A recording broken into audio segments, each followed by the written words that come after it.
تو گویا شوہر کی اطاعت نمبر 1 عام روزمرہ زندگی کے کاموں میں کوآپریشن، اطاعت بمانا کوآپریشن ہے. طوعاً کا مطلب ہوتا ہے خوشی سے کام کرنا. نمبر 2 اس کی خاص ضرورت یا تقاضے کو پورا کرنے میں اطاعت. ہاں کہاں اطاعت نہیں؟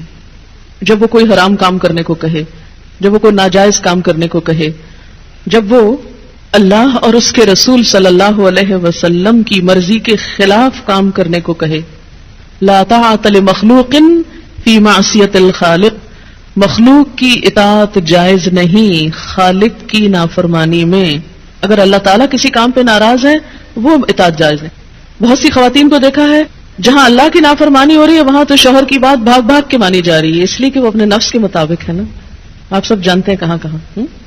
لیکن جہاں شوہر کی اطاعت اللہ کی رضا کے مطابق ہے لیکن ہماری رضا کے خلاف ہے تو پھر ہم وہاں نہیں بات مانتے. تو بسا اوقات ہم بظاہر اللہ کی رضا کا لیبل تو لگاتے ہیں، ہوتی اندر سے اپنے نفس کی اطاعت ہے.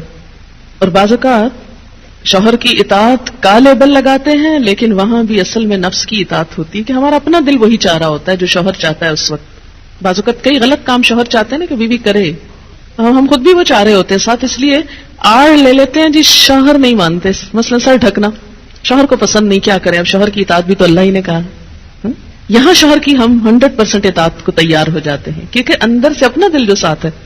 لیکن جب رات کو شوہر بلائے تو وہاں اپنا دل نہیں، لہذا چاہے اللہ تعالیٰ کتنا ہی فرمائے سب اطاعت بھول جاتے ہیں. تو ایک مسلمان عورت، ایک فرما بردار عورت شوہر کے لیے اطاعت گزار ہے. میں کہتی ہوں کہ اگر عورتیں صرف اس آیت کے چھوٹے سے حصے جو 2 لفظ پر مبنی ہے فالصالحات کان اطاعت پر عمل کریں، ان کے گھریلو زندگی کے 50% مسائل خود حل ہو جائیں گے.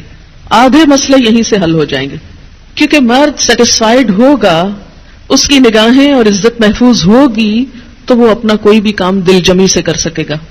اگر وہ مطمئن نہیں گھر کی طرف سے تو گھر تو کیا باہر بھی وہ کام درست طور پر نہیں کر سکے گا.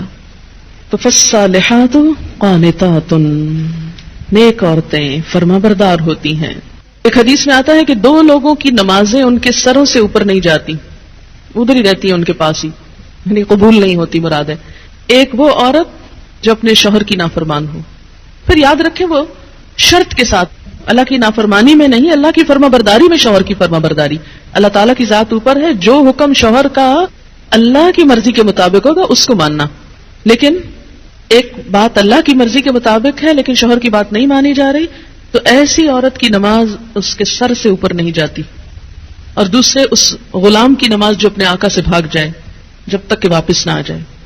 ایک اور حدیث میں آتا ہے عورت شوہر کے معاملے میں کسی دوسرے کی بات نہ مانے، کسی دوسرے کی، حتیٰ کہ پیرنٹس کی بھی. آپ کو پتا ہے کہ والدین کی اطاعت فرض ہے. اللہ تعالیٰ نے قرآن پاک میں کیا کہا؟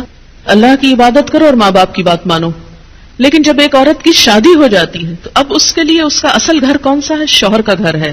اور اب اس کے لیے والدین کی اطاعت سیکنڈری ہے، شوہر کی اطاعت نمبر 1 ہو گئی ہے.